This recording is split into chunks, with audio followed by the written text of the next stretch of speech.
So excited. We are joined by a friend of the show. This is the third time that we're being joined by her on the Drive Show. Style icon, a burst of energy, a certified sexy little meatball. The sophomore album, Big Ideas, has been released to the world. We are joined by the wonderful Remi Wolf. You're a bull and I can't help but saying Toro.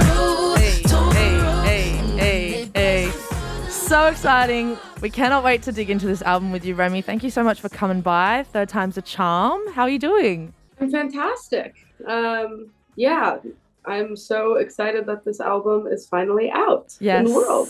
I mean, it has been a big year for albums across the board. Massive ones from Billy, Charlie, Beyonce, and now yours, Ideas. Has there been another record this year that has been a favorite of yours or that you've had rinsing, or do you not really listen to other music when you've got new music in the pipeline? Honestly, I've been rinsing Brat. Yeah,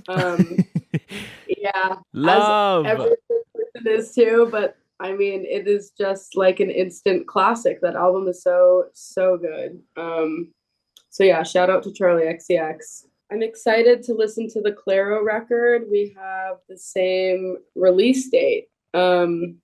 So we're album twins, and I love her. She's great. So I'm excited to dig into that record a little bit more too. I feel like you could have almost done like a Barbenheimer style, like you listen to Big Ideas and then you listen to the Clara record, the kind of like companion pieces maybe. But this album, I mean, it is so singular. It is so bright and bold and colorful. You said you've been hiding these songs for years. Why is now the time to have them out in the world? Well, they're finally done. That's the main reason.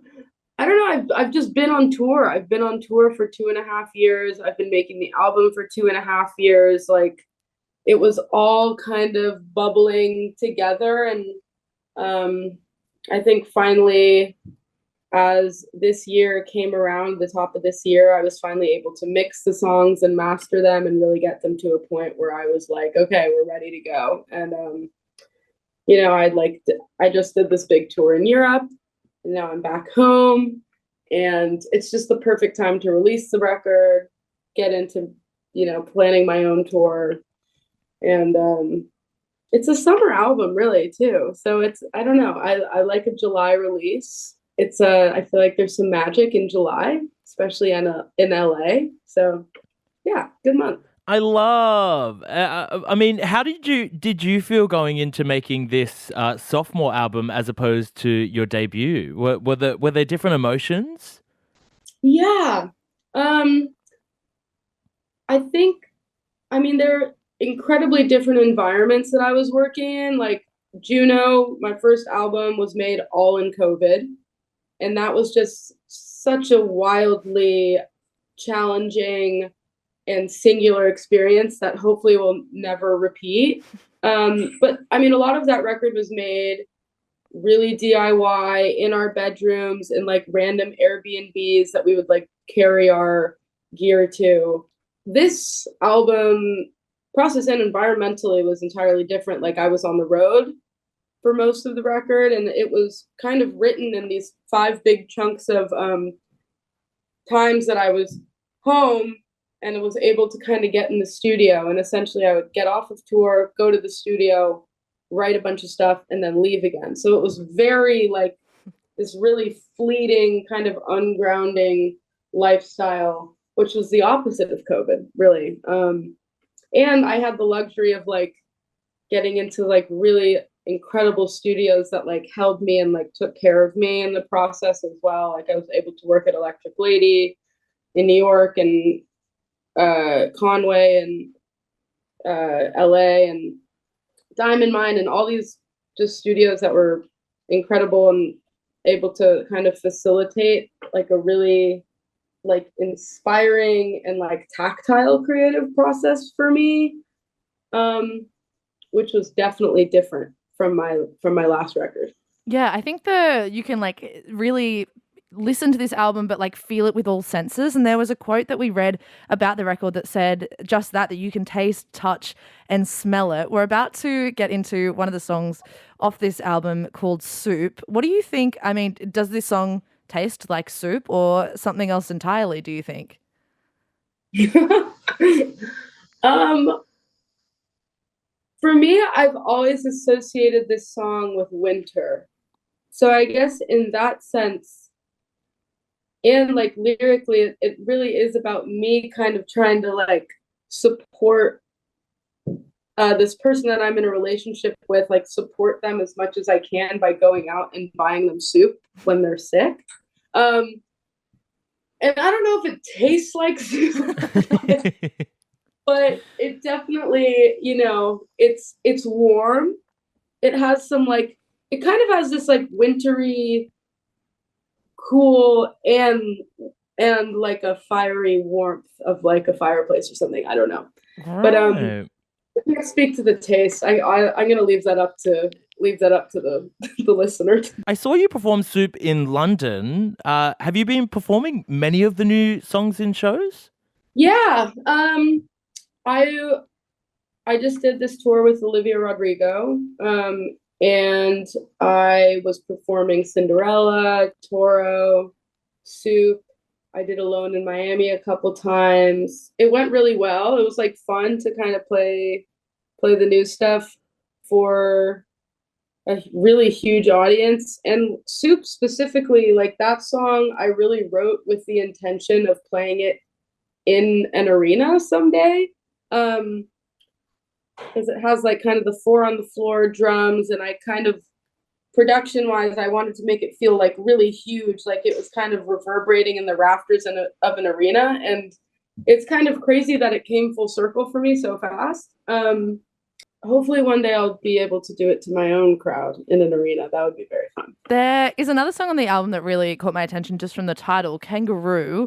It is quite like romantic, which I wasn't expect. I mean, when I think of the kangaroo, I don't often think of love and affection, but there's the line, "Will you be my kangaroo? We can lay around." It's important to have some kangaroo representation in music. Finally, thank you so much. Are you scared of them at all? Because that's normally what I think when I think of kangaroos, is like them fighting each other, but you see them as an object of love? So I was in Australia before I wrote this song. I was there for a tour back at the end of 2022. And we went to one of the, the zoos, and there was all these kangaroos laying around, and they kind of just reminded me of like really sweet dogs. The kangaroo to me gives off a very gentle and innocent energy, which is kind of what I was trying to get out of that lyric. Will you be my kangaroo? Like, will you just kind of lounge around and like lay with me? The kangaroos at the zoo that day, they said, Remi Wolf is coming. I said, let's do some good hey, PR. Let's lax. For the brand. Lax out. And yes, finally, some kangaroo representation in music. We did actually catch those shows when you were last in Australia. And anyone who's been to a Remi Wolf show, I mean, everything just from the music, the stage presence, down to the style on stage. I mean, you are an absolute style icon. It is great from start to finish. What would be, if you were to pinpoint it, your dream on stage outfit? Oh my God. I'd probably be naked. I mean, that'd be nice if I had. There's a lot of factors that would have to go into play to make that actually happen. One is like self-confidence to do that, which unfortunately I don't have at this point in my life. But I would love to work up to a naked show. That sounds really fun. What song do you think would be the best to perform nude? Which Remi Wolf song? Oh my God. Probably Toro. I was gonna say Toro would have to be the song. My goodness. I also want to talk about the visuals for this album. I mean, it looks like you've just been having so much fun with the visuals. I mean, for Motorbike, Cinderella, what is it like creating the visual world alongside the album? Oh, what a journey it is. It can be really fun. It can be really hard. I think with this album, I kind of took a bit of a different approach than I took with my last record, especially on like the big single music videos. Like, I think with the production of all these songs, it was a lot more clean and analog and not as kind of frilly with kind of just these like sound effects and like kind of like silly vocal stuff that I was doing on my last record. And I kind of wanted to like reflect that element of like clarity almost and like analogness by kind of using like more film cameras and like really getting kind of a clear picture. And I think we really captured that with Cinderella and with Motorcycle. And Motorcycle, I don't know, that was like a really cool video for me to make because it was narrative based, which I don't really normally do. I'm kind of like a vibe queen in that sense of just like, I don't really care what it is. I'm just going to vibe out. But I like the challenge of kind of creating this narrative and really like visually creating the narrative of what I was talking about in the song. I thought was a really fun challenge, and it was cool to work with like Victoria Justice and Dora Jar on that video, and as my co-stars. They were like really, really awesome. Well, look, the record is out now. Big Ideas. Remi, before we let you go, you have recently just announced some tour dates overseas. I mean, could we expect maybe you be back in Australia anytime soon? We got more Australian animals for you to write about. Hey, wombat. Kangaroos want to be front and center, front left of the mosh pit. Cockatoo. Could we expect you back anytime soon? I mean, you know it, of course. I'll be there.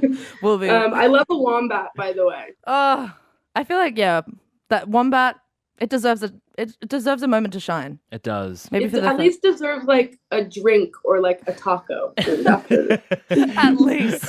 But for now, until we wait for that wombat, cocktail or taco, we do have this album to enjoy, to eat up. It is a delicacy. Big Ideas, the second record from Remi Wolf. Remi, thank you so much for coming by.